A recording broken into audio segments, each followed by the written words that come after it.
बरतानिया की बल्दियाती इंतखाबात अपोजिशन लेबर पार्टी ने मैदान मार लिया। 250 इजाफी नशिस्तों के सबब 1000 से ज़ायद नशिस्तों के साथ लेबर पार्टी का पहला, 92 इजाफी नशिस्तों के साथ लिबरल डेमोक्रेट्स का दूसरा नंबर।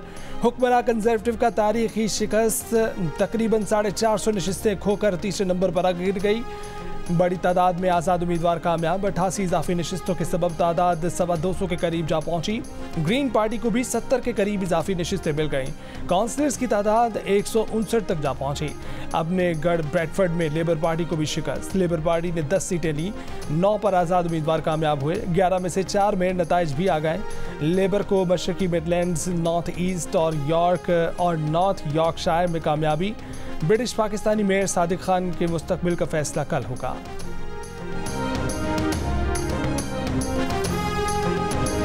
बरतानिया की हुक्मरान जमात को बल्दियाती इलेक्शन में महंगाई ले बैठी। कमर तोड़ महंगाई का गुस्सा आवाम ने पोलिंग बूथ जाकर निकाल दिया। गजा जंग पर इसराइल की मुकम्मल हिमायत के सबब लेबर पार्टी की मुस्लिम अक्सरियती इलाकों में बुनियादें हिल गईं। बरतानवी वज़ीर आज़म मायूस, लेबर पार्टी खुश। आम इंतखाबात से 1 साल पहले हुए बल्दियाती इलेक्शन के नताइज पर माहिरीन का कहना है कि टोरीज़ के लिए इक़्तिदार पर काबिज़ रहना नामुमकिन हो जाएगा। लेबर भी अगली बार इत्तेहाद के बगैर हुकूमत नहीं बना सकेगी।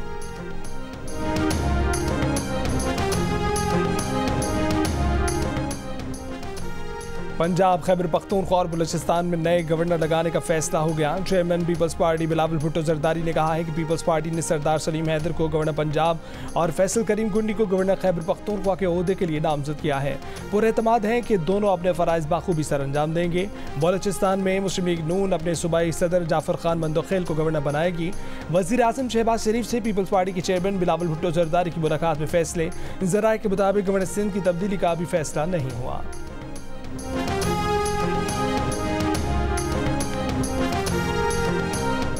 वज़ीर आज़म ने जजों की तैनाती के हवाले से आईनी तरमीम के लिए कमेटी कायम करने की हिदायत कर दी। वज़ीर कानून आज़म नज़ीर तारड़ की तस्दीक, कहा कि मुख्तलिफ अतराफ से ये बात सुनने में आ रही है कि चीफ जस्टिस की मुद्दत मुलाजमत 3 साल के लिए फिक्स कर दी जाए या सुप्रीम कोर्ट के जजों की रिटायरमेंट की उम्र 65 साल से बढ़ाकर 68 साल कर दी जाए। ये टास्क उन्हें अभी तक बतौर वज़ीर कानून नहीं सौंपा गया, मगर अभी इसे यकसर मुस्तरद नहीं करेंगे।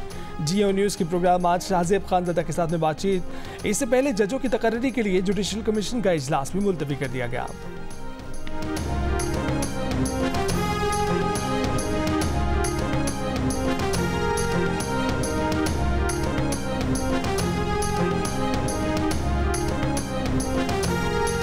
साइबर क्राइम की रोकथाम के लिए national cyber crime investigation agency के नाम से नया इदारा बना दिया गया। वफाकी हुकूमत ने साइबर क्राइम को FIA से अलहदा कर दिया। मुल्क भर में सोशल मीडिया और ऐप से मुतल्लिक तमाम मालूमात और मामलात नई एजेंसी देखेगी। NCCIA के अपने थाने होंगे। साइबर क्राइम से मुतल्लिक तमाम मुकदमात का इंदराज और प्रोसिक्यूशन NCCIA खुद करेगी।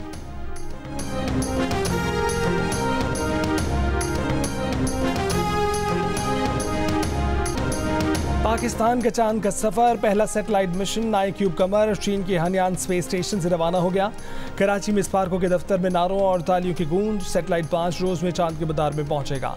3 से 6 माह तक चांद के अतराफ चक्कर लगाएगा। हुक्काम के मुताबिक मिशन के जरिए चांद के मौसम, जमीन और मकनातीसी मैदान से मुतल्लिक अहम मालूमात मिलेंगी। चीन ने चेंग 6 चांद मिशन की लॉन्चिंग कामयाब करार दे दी।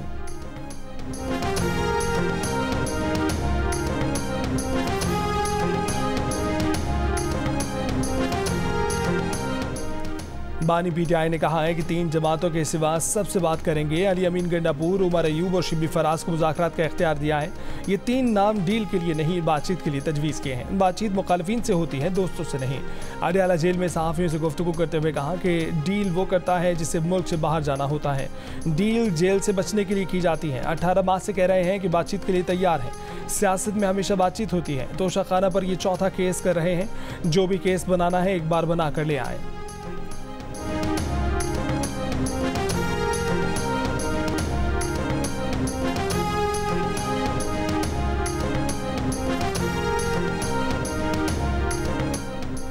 गंदम स्कैंडल पर नून लीग के कायद नवाज शरीफ ने पीर को वज़ीर आज़म शहबाज शरीफ को बुला लिया। पीर के रोज़ वज़ीर आज़म शहबाज शरीफ की जानिब से नवाज शरीफ को रिपोर्ट पेश करने का इम्कान। मॉडल टाउन लाहौर में होने वाले इजलास में नवाज शरीफ को बताया गया कि बहरी जहाज़ गंदम लेकर चल पड़े और मंजूरी बाद में हुई। 25 दिन में पहुंचने वाला जहाज़ मंजूरी के 7 रोज़ बाद ही बंदरगाह पर पहुंच गया। नवाज शरीफ ने कहा कि मुल्क में गंदम का बहरान पैदा करने वालों को नहीं छोड़ा जाएगा।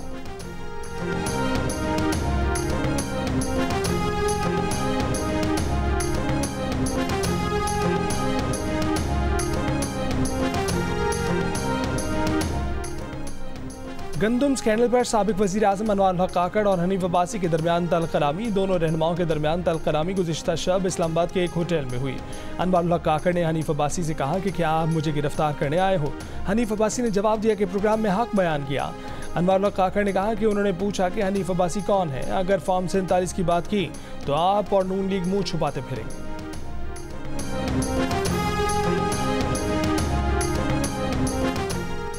ऑडियो लीक्स केस में जस्टिस बाबर सत्तार पर एतराज़ वापस लेने की IB की दरख्वास्त भी खारिज। समाअत के दौरान असिस्टेंट अटॉर्नी जनरल ने अदालत को बताया कि IB की बेंच पर एतराज़ की दरख्वास्त वापस लेना चाहते हैं। जस्टिस बाबर सत्तार ने कहा कि आपकी एतराज़ वाली दरख्वास्त तो पहले ही खारिज की जा चुकी है। ऑर्डर आएगा तो आपको मिल जाएगा।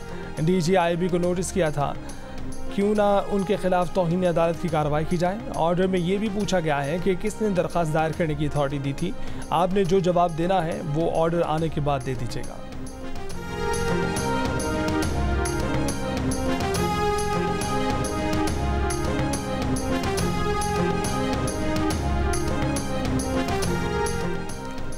चल्लास के करीब मुसाफिर बस खाई में गिरने से 21 मुसाफिर जान बहक, 21 जख्मी, 5 की हालत तशवीशनाक। रेस्क्यू ऑपरेशन में आर्मी के हेलीकॉप्टरों ने भी हिस्सा लिया। जख्मी मुसाफिरों का कहना है कि टायर से एक आवाज़ आई। ड्राइवर ने बस कंट्रोल करने की कोशिश भी की लेकिन बस नीचे खाई में जा गिरी। कुछ मुसाफिरों ने बताया कि हादसे के वक्त सोए हुए थे। हादसे के बाद रेस्क्यू वर्कर्स और मकामी अफराद तकरीबन 300 फीट गहरी खाई से रस्सों की मदद से जख्मियों को ऊपर लाए। मुसाफिर बस रावलपिंडी से गिलगित जा रही थी। वज़ीर आज़म का हादसे पर इजहार अफसोस, जख्मियों को हर मुमकिन तिब्बी इमदाद फराहम करने की हिदायत।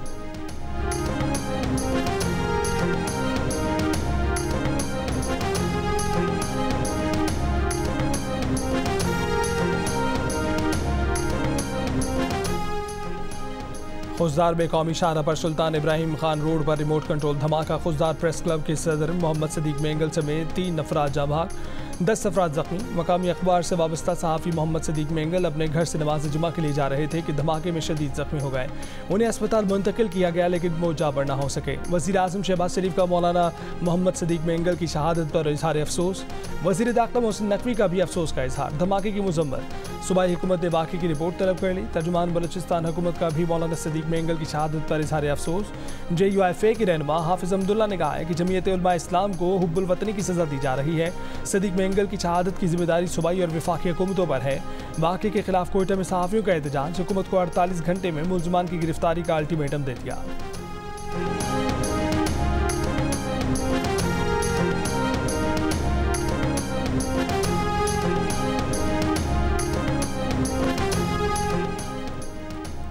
सीनियर सहाफ़ी और एंकर पर्सन हामिद मीर को आज़ादी सहाफ़त के लिए आवाज़ उठाने पर जान से मारने की धमकियाँ।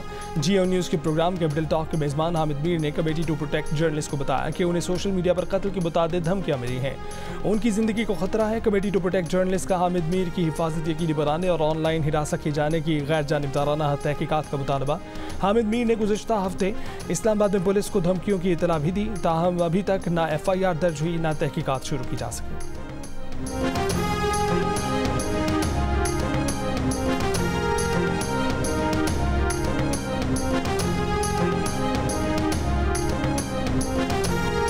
पाकिस्तान में यूरोपीय यूनियन की सफ़ीर रीना कोएनिका ने कहा है कि यूरोपीय यूनियन सहाफ़ियों को अपने फ़राइज़ की अंजामदही से रोकने के लिए धमकियाँ दिए जाने समेत हर तरह की पुरतशद्दुद कार्रवाइयों की मज़म्मत करती है।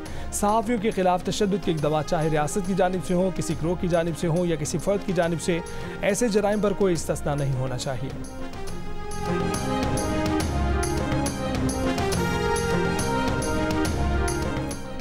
आज़ादी सहाफ़त का आलमी दिन, यूनेस्को ने प्रेस फ्रीडम प्राइज़ गज़ा के सहाफ़ियों के नाम कर दिया। डायरेक्टर यूनेस्को ने अपने बयान में कहा कि गज़ा में ख़तरात का सामना करते हुए फ़राइज़ अंजाम देने वाले 97 फ़लस्तीनी सहाफ़ी शहीद हो चुके हैं, उन्हें खिराज तहसीन पेश करते हैं। इंटरनेशनल फेडरेशन ऑफ जर्नलिस्ट ने अपनी रिपोर्ट में कहा है कि पाकिस्तान में सहाफ़त ख़तरात में घिरी है।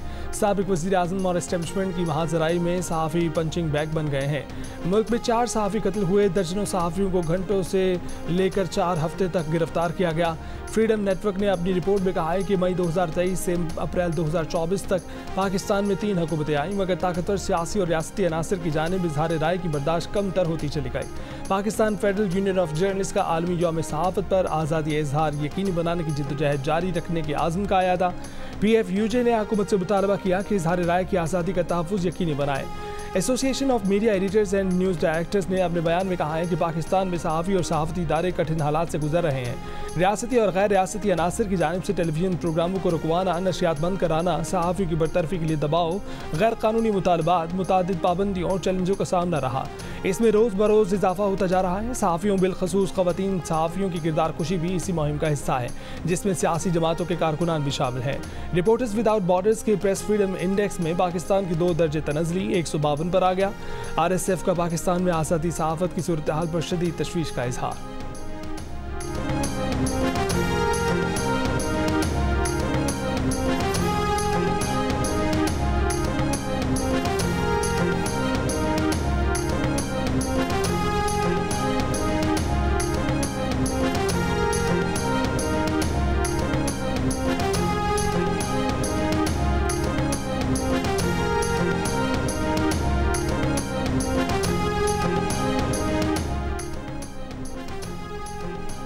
पाक सऊदी इन्वेस्टमेंट कॉन्फ्रेंस 5 से 7 मई तक होगी। वज़ीर तिजारत जाम कमाल ने कहा है कि सऊदी वफ़द में प्राइवेट और पब्लिक सेक्टर से कंपनियां शामिल होंगी। हुकूमत पाकिस्तान और सऊदी अरब के सरमायाकारों को मुनासिब माहौल फराहम करने पर जोर दे रही हैं, जिससे दोनों मुल्कों के दरमियान मुख्तलिफ शोबों में तिजारत को फ़रोग़ मिलेगा और 1-2 माह में इन वफूद की जानिब से मुआहदे हतमी शक्ल इख्तियार कर लेंगे और उसके मुस्बत असरात हमारी तिजारत में नज़र आने लगे हैं।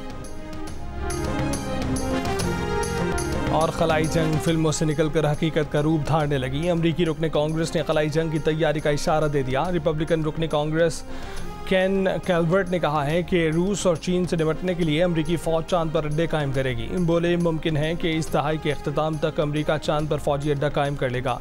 खदशा है कि चीन चांद की सतह पर अपनी फ़ौज तैनात करेगा। रूस ज़मीन के मदार में कई टन वज़नी बम रख देगा।